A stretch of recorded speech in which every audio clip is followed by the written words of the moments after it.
노영민 대통령 비서실장과 비서실 소속 수석 비서관 5명 전원이 오늘 오전 문재인 대통령에게 일괄로 사의를 표명했습니다. 이상입니다. 네, 지난 금요일 청와대가 돌연 발표한 내용입니다. 청와대 다주택 참모 논란이 이어지고 특히 강남 2주택자인 김조원 민정수석의 시세 플러스 2억, 22억짜리 고가 매물 논란이 불거진 지 하루 만이었습니다. 이 발표 전에 문재인 대통령에게도 보고를 했는데 대통령의 반려 가능성이 컸다면 이 사의 표명 자체를 공개하지 않았을 겁니다. 폭우로 취소되긴 했지만 문 대통령은 원래 이달 초 닷새간 휴가를 가기로 했습니다. 8월을 기점으로 임기의 3분의 2가 지나는 만큼 휴가 동안 청와대 3기 개편 구상에 나설 걸로 보였는데요. 예기치 못한 사태로 시기를 확 당기게 됐습니다. 이 사표 일괄 수리냐 선별 수리냐가 관건이었죠. 저를 비롯한 모든 비서들은 무한 책임을 느끼고 있고 언제든지 저희들은 저희들의 모든 것을 다 할 생각입니다. 어제가 주말이긴 했지만 청와대는 폭우로 인한 재난 비상체제에 돌입한 상황이었습니다. 노영민 비서실장은 출근을 했고 김조원 민정수석과 윤도환 소통수석은 출근하지 않았다고 합니다. 특히 김 민정수석은 청와대 고위직 메신저 대화방에서도 나간 것으로 알려졌죠. 오늘은 문재인 대통령이 주재한 수석 보좌관 회의가 청와대에서 열렸는데요. 문 대통령 주의로 노영민 비서실장과 역시 사표를 썼던 김거성, 김회숙, 윤도환, 강기정 수석 모두가 참석했습니다. 김조원 민정수석의 모습만 보이질 않았습니다.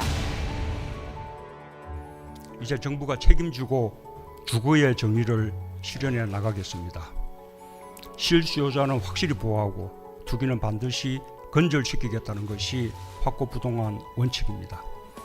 과열 현상을 빚던 주택시장이 안정화되고 집값 상승세가 진정되는 양상을 보이기 시작했습니다. 앞으로 대책의 효과가 본격화되면 이런 추세가 더욱 가속화되리라 기대합니다.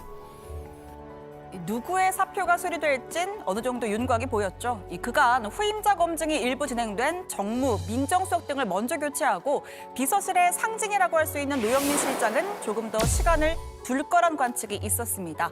자, 다정의 회의 시작 조금 전에 발표가 나왔습니다. 총 6명 중 3명의 사표를 수리해서 김조원 민정수석 자리에 김종호 감사원 사무총장을, 강기정 정무수석 자리엔 최재성 전 민주당 의원을, 김거성 시민사회수석 자리엔 김재남 기후환경 비서관을 내정했습니다. 내일 임명할 예정입니다. 자, 노영민 실장도 반포 아닌 청주 또 똘똘한 한 채 논란으로 대통령에게 부담을 줬다는 지적을 피할 수는 없습니다. 결국 둘 다 팔았습니다. 반포 아파트는 7월 24일 매매 계약을 체결했고 현재 잔금 지급만 남은 상황이라는 게 청와대의 설명입니다. 매각 취소 가능성을 거론한 언론 보도에 대해서는 기본적인 팩트 확인조차 거치지 않은 무리하면서도 악의적이라고 할 수밖에 없는 보도라고 반박했습니다. 자, 이렇게 참모진들의 일괄 사표, 대통령의 국정운영 보좌를 잘 못했다는 정치적 책임의 의미가 큽니다. 다만 현실적으로 전원 교체하는 건 어려움이 있기에 선별 수리로 끝난 경우가 이번처럼 많았습니다.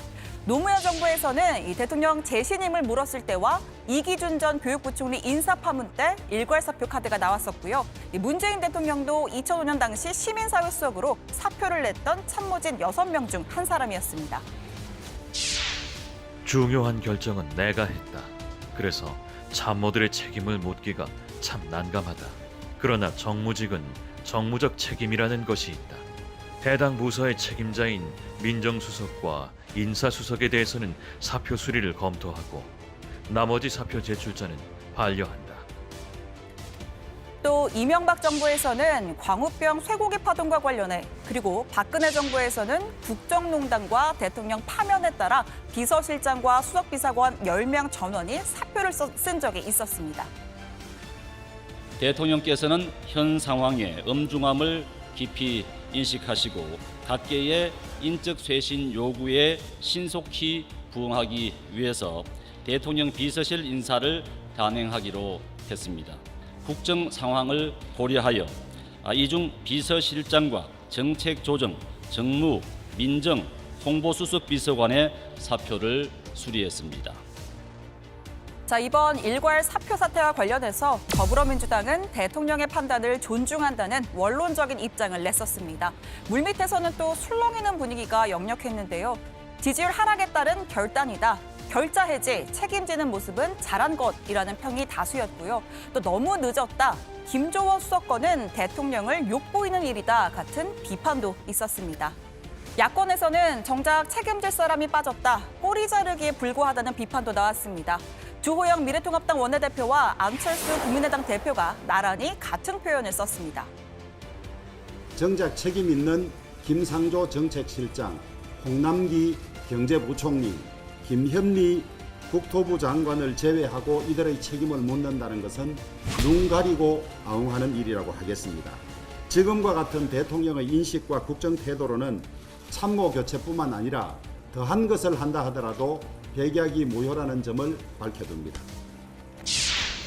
잠시 상황만 모면하면 된다는 눈 가리고 아웅하는 짓입니다. 국민들께서 과연 이런 쇼에 동감하고 동의하겠습니까? 사표를 낸 분들 대부분은 처음부터 고위공직자로 자격이 없었다는 지적, 그리고 집보다는 아파트를 택했다는 국민들의 조롱과 비판을 청와대는 뼈아프게 받아들여야 합니다. 한 청와대 참모는 인사 문제가 부동산을 비롯한 모든 정책을 스펀지처럼 빨아들이고 있다라고 했습니다. 아마 오늘 바로 일부 인사를 단행한 것도 이런 영향이 적지 않을 겁니다. 문 대통령은 8.15 광복절 경축사를 통해 집권 후반기 국정운영 기조를 제시할 예정인데요. 이 메시지가 인사 논란에 묻혀선 안 된다는 판단으로 풀이됩니다.